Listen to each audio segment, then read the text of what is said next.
You're watching Newsday TV. Thanks for joining us. I'm Macy Eglund. The search for human remains in Manville has now expanded to Long Island's East End at the scene of a decades-old unsolved murder. Sherry Einhorn has the latest.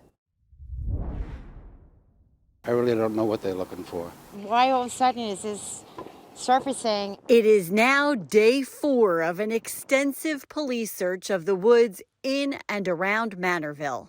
I've seen the police officers with the K-9 units. I've just seen the choppers and the cops around. Sources have said the search is somehow connected to the Gilgo killings investigation, but there are a lot of unanswered questions. Why now? Why here? What, if anything, have police discovered? And I think we're all just watching to see what happens. Today's search was further east than it had been earlier in the week. Plus, there was another location in North Sea.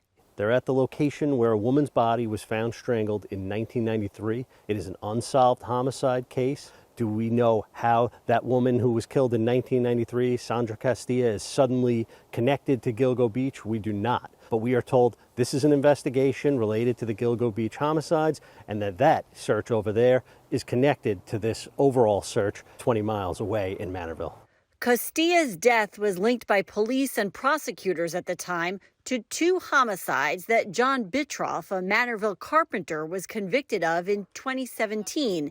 He's currently serving 50 years to life in prison, but is appealing his conviction. We watched as multiple locations were searched today, but so far we haven't heard anything official from Suffolk Police or the Suffolk District Attorney, leaving residents who live and work around here waiting and wondering when they'll get any answers. Want to know if they are finding anything and if they've found any bodies or parts, and if they have information that connects it to Gilgo, or if it's just a separate investigation.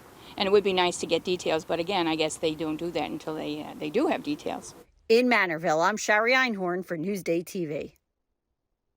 To read more about the search and the Gilgo killings investigation, click Get More below the Newsday TV video box on our homepage. The MTA has set June 30th as a target date to begin its congestion pricing program. Under the plan, most drivers will be charged $15 if they want to drive south of 60th Street during peak hours. New York is the first city in the nation to have a congestion pricing plan to reduce traffic. The new tolls are expected to make about $1 billion a year for the MTA. The MTA says there are several pending lawsuits that could derail that June 30th start date. His name was Hero. He was a service dog that was diagnosed with cancer in November. But thanks to some Good Samaritans, they made sure Hero enjoyed his final days. Here's Virginia Huey. It was heartbreaking. This was the heart-wrenching scene when Paws of War rescued homeless veteran Robert Poggi and his service dog Hero off a street in Jersey City last November. Hero's hind legs were paralyzed in a bus accident. An examination by a veterinarian delivered devastating news for Hero. The doctor told us he was full of cancer. It was a cancer that was really not treatable. That's when Paws of War co-founder Robert Misery and volunteers took on a mission to fill Hero's final weeks with affection and joy. We got this idea to think of what would someone want to do at their end of life, like a bucket list. So we brainstormed all these great ideas. Hero's bucket list took the 14-year-old pit bull to fast food joints for burgers and shopping sprees for doggy toys at pet stores. He went sledding down snow-covered hills in the winter and soaked up the sun on the beach in the spring. Hero rode fire engines in Wisconsin and afloat at the St. Patrick's Day Parade in Ronkonkoma. You could see smiles on his face. He became a different dog. Hero's owner couldn't be more grateful. Paws of War are a godsend. They're absolute godsend. There's nothing, you cannot criticize them at all. They are the best. Hero was given only 2 weeks to live when he was diagnosed with cancer back in November. Paws of War volunteers say they believe the bucket list helped Hero surpass his life expectancy by 5 months. We knew, this day would eventually come. Paws of War volunteers were at Hero's bedside during his final hours today. A sad day, but they find solace knowing their compassion made a difference for a veteran and his service dog. For Newsday TV, I'm Virginia Huey. Only in Newsday, experts believe ticks are now a year-round problem on the island thanks to the weather. The insects carry many diseases, including Lyme disease, which has spiked in recent years. Cold winter weather usually kills them, but the warmer winters have allowed more of them to survive. So this should serve as a warning for people heading to the beaches and parks this summer to take precautions for your pets as well. Once again, Suffolk County's air quality got an F rating from the American Lung Association. The report cited high ozone levels.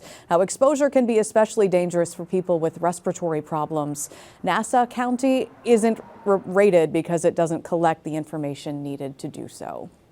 The list of performers at the Bethpage Air Show has now been finalized. The U.S. Navy Blue Angels will headline the Memorial Day weekend event. They'll be soaring through the sky May 25th and 26th, high above Jones Beach. It's actually the 20th anniversary of the show this year.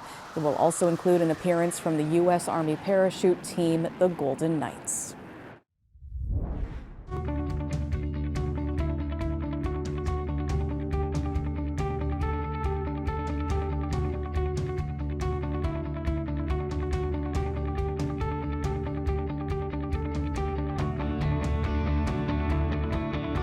Feed Me is brought to you by PC Richard & Son.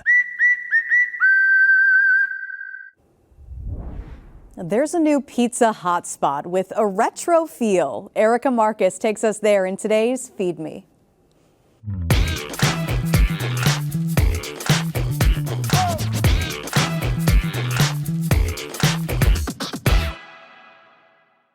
Today we are here at Pizzeria Undici in Massapequa. Less than a year old, but decidedly old school. Our whole premise is that we all came from the boroughs. We grew up eating a certain way. What do we mean when we say old school? We're sitting here outside at these picnic tables. It's a little Spumoni Gardens-ish, no?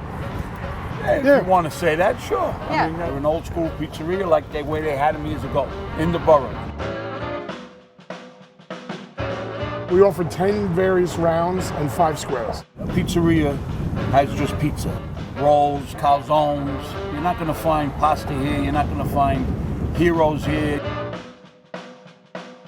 It is a thin crust. It's something that we grew up with. You get a better feel for the flavor of the sauce, of the cheese, of the dough. This is like the pie of my childhood. You could have 3-4 slices and not feel it. I'll be the judge of that.